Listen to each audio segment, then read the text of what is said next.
During the war in Ukraine, an amazing story happened to a Russian pilot that could make a great movie. At the beginning of the war, the Ukrainians shot down a Russian airplane. The crew ejected safely but landed behind enemy lines, and in addition the two pilots landed very far apart. There were enemies all around, there was no communication, and a Russian rescue team would not be able to fly that far for the pilots. The Ukrainians, on the other hand, were already flying from all sides to look for the pilots. So the pilots looked for each other but could not find them, so they each went their own way.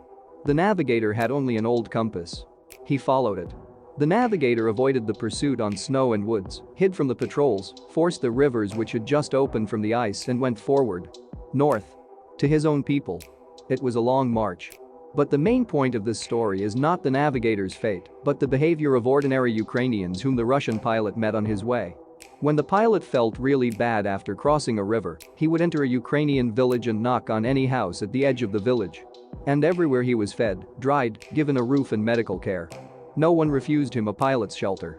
No one turned him into the soldiers, no one poisoned him, no one hit him or hurt him. Not a single Ukrainian.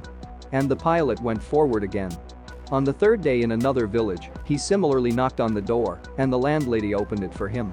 She saw a dirty, wet, frozen armed pilot in a Russian uniform. The woman let him into the house without asking any unnecessary questions. She immediately called her husband, who at the same time was receiving humanitarian aid from Russian soldiers in a neighboring village. Her husband put the nearest Russian soldier on the phone. The pilot briefly described the situation, and 15 minutes later Russian soldiers arrived in the village to pick up the pilot. The navigator confesses that it was the longest 15 minutes of his life. During these 3 days he had traveled almost 100 kilometers behind enemy lines. He calls himself the son of the steppes. But the key thing is the attitude of ordinary Ukrainians to